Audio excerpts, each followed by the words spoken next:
மனைவியும் தவறாத சந்தானமும் தாழாத கீர்த்தியும் ஆராத வார்த்தையும் நடைகள் வாராத கொடையும் தொலையாத நிதியமும் கோணார கோணும் ஒரு துன்பமில்லாத வாழ்வும் துய்ய நின்பாதத்தில் அன்பும் உதவி பெரிய தொண்டரோடு கூட்டுகந்தாய் அலையாதி அரிது எழுமாயனது தங்கையே ஆதி கடவுரின் வாழ்வே அமுதீசர் பாகம் மகனான சுகவாணி அருள்வாமி அபிராமி உமையே அருள்வாமி அபிராமி உமையே ஜெய் மகாலட்சுமி தாயாருக்கு ஜெய் ஓம் நமோ தேவி மகாதேவி சிவாஜி சததம் நமः நம பிரகத்தி பத்ராஜி நியதா பிரணதாஸ்பதாம் सर्वमंगल मांगल्ये शिवे सर्वार्थसाधिके शरण्ये त्र्यंबके गौरी नारायणि नमोस्तुते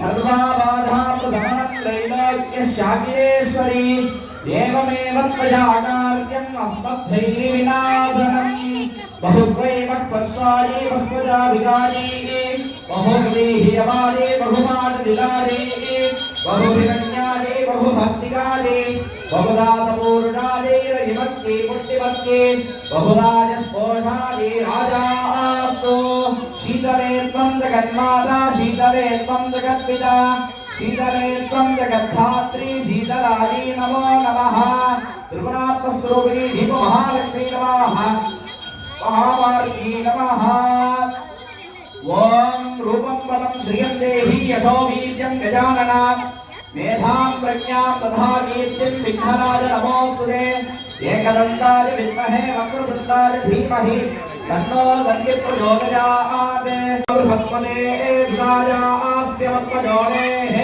यस्या आत्मा वहने वहति वल्ली देवदेनार्मेण शुभब्रह्मण्याय नमः வெற்றிவேல் முருகனுக்கு வெற்றிவேல் முருகனுக்கு வெற்றிவேல் முருகனுக்கு सर्वस्याप्ति सर्वसिद्धिः सर्वमेव तेन आप्नोति सर्वं ध्यजति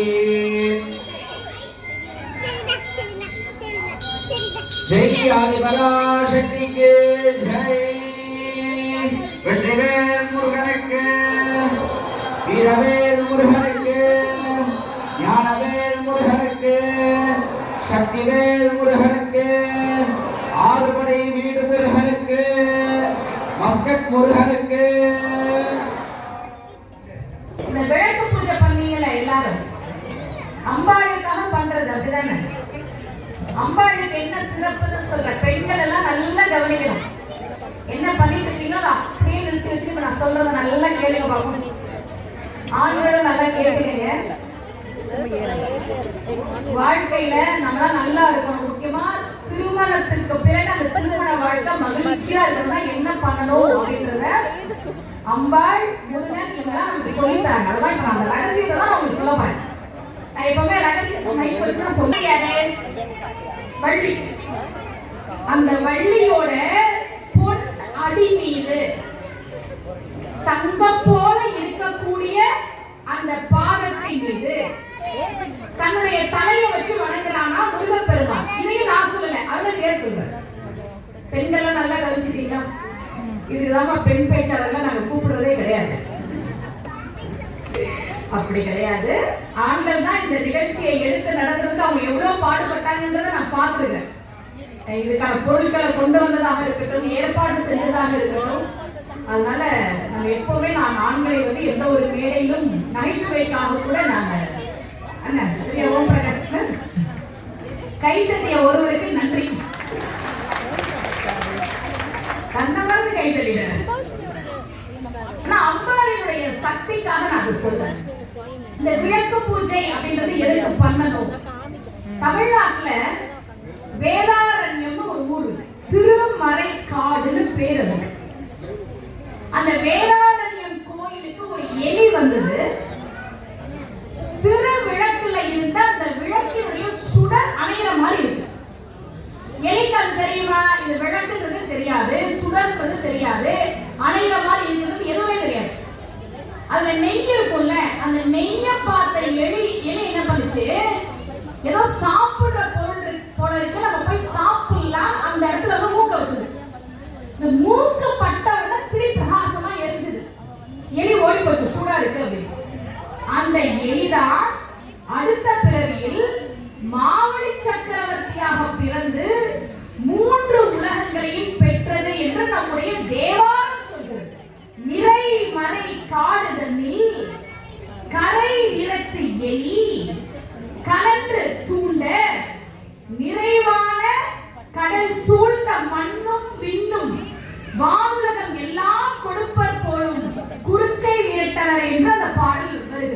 எப்படி என்றால் நாம் விளக்கு பூஜை செய்கிற போது இது கதையாவே இருக்கணும். ஆனால் விளக்கு பூஜை செய்வதனுடைய பலன் என்ன என்பதை இந்த பாடல் நமக்கு சொல்லும். விளக்கு பூஜை செய்கிற போது நம்முடைய வாழ்க்கையிலே ஒரு சுபிட்சம் இருக்கும். என்ன நிலைமையில நாம் இருக்கிறோமோ அதை விட நிச்சயமாக ஒரு உயர்வான வாழ்க்கை கிடைக்கும். இதுல பங்கெடுத்துக் கொண்டவர்கள், அவர்களுக்கு உதவியாக இருந்தவர்கள், ஏற்பாடு செய்தவர்கள் அத்தனை பேருக்கும் அம்பிகையினுடைய அருள் நிச்சயமாக இருக்கும். முருகப்பெருமான் வைகாசி விசாகம் அன்றைக்கு அவர் அறம் செய்தார். அதை கட்சியப்ப ரொம்ப அழகா பாடுறார். அருவமும் உருவமும் ஆகி அனாதியாய் பலவாய் பிரம்மமாய் நின்ற ஜோதி பிழவதோர் மேனியாக கருணைக்கூர் முகங்கள் ஆறும் கரங்கள் 12 கொண்டே ஒரு திரு முருகன் வந்திங்கு உதித்தனன் உலகம் உய்ய என்று பாடு.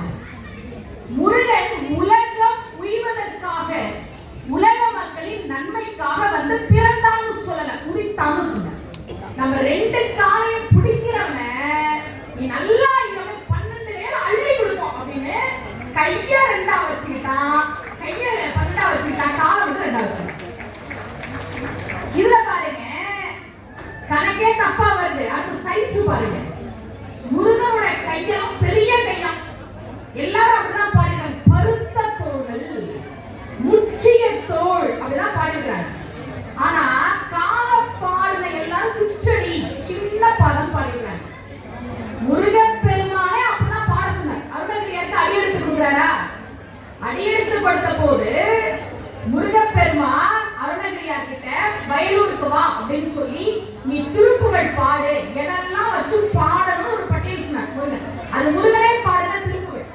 அதுல முருகன் சொல்றாரு, அவரே சொல்றாரு, அவருடைய பாடம் சின்னது, கையை பெருசுன்னு சொல்றாரு. பக்கரை சித்திரமணி பொற்கலனை விட்டனடை பற்றி என்னும் முக்குரத்துறவும் நீவ பக்குவ மனத்துடை அக்குவடு வட்டுடைய பட்டுருவ விட்டல் கைவடி வேணும் திக்கது மதிக்கவர் துப்புடவும் ரட்சித்தது சிற்றடி முற்றிய பன்னிருத்தோளும். சொல்லுங்க. சிற்றடியும் முற்றிய பன்னிருத்தோளும். அப்ப முருகனே சொல்றான், என் பாதம் சின்னதா இருக்கு அதை பாடு அருணகிரி, என் கை பெருசா இருக்கு அதை பாடு அருணகிரி. அப்ப என்னன்னா நாம புடிக்கிறதுக்கு வசதியா காலை சின்னதா வச்சுட்டான், புடிச்சா பெரிய கையால இந்த வச்சோ அப்படின்னு அடிக்கடி கொடுப்போம். அதுதான் முருகனுக்கு இருக்கக்கூடிய சிறப்பு. கலிகாலத்துல கலி விஷ நாசினி ரொம்ப காலை தூக்கி தலையில வச்சார். பார்வதி தேவி ஐயோ என்னால இப்படி பண்ண முடியாது, ஏன்னா நான் ஒரு பெண் அப்படின்றதுனால வெட்கப்பட்டு நாணி நின்னாள். சிவபெருமான் ஜெயிச்சிட்டாரு, அம்பாள் தோத்துட்டா. இதுக்கு ஒரு கதைய காலமா சொல்லிட்டு இருக்காங்க. கேள்விப்பட்டிருக்கீங்களா அந்த கதைய? சிவபெருமான் அப்படி பண்ணுவாரா? தன்னுடைய உடம்பில் பாதையை பார்வதிக்கு கொடுத்தவன் இல்லையா சிவபெருமான்? அப்படி பண்ணுவாரா? சரி, அப்படியே சிவபெருமான் பண்ணாலும் அம்பாளுக்கு சக்தி இல்லையா? அம்பாள் இல்லைன்னா சிவம் மாட்டேங்கிறாங்க. நம்முடைய ஆன்மீகம் அப்படிதான் சொல்ல, அவள்தான் சக்தியாக இருப்பவள். ஏன் இப்படி ஒரு கதை வந்தது? நான் இந்த மேடையில நான் விளக்கம் சொல்றேன். நான் ரொம்ப நாளா இந்த பதில் தேடிக்கிட்டே இருந்தேன். சிவபெருமான் அப்படி பண்ணுவாரா? ஒரு பெண்ணை அவமானப்படுத்துற நோக்கில நான் காலை தூக்கி வைப்பேன், உன்னால பண்ண முடியாதுன்னு சொல்வாரா? சொன்னா அவர் கடவுளான்ற ஒரு கேள்வி மனசுல இருந்துட்டே இருந்துச்சு. எனக்கு எங்க தெரியுமா சார் பதில் கிடைச்சது? திருப்புகழ் கிடைச்சது.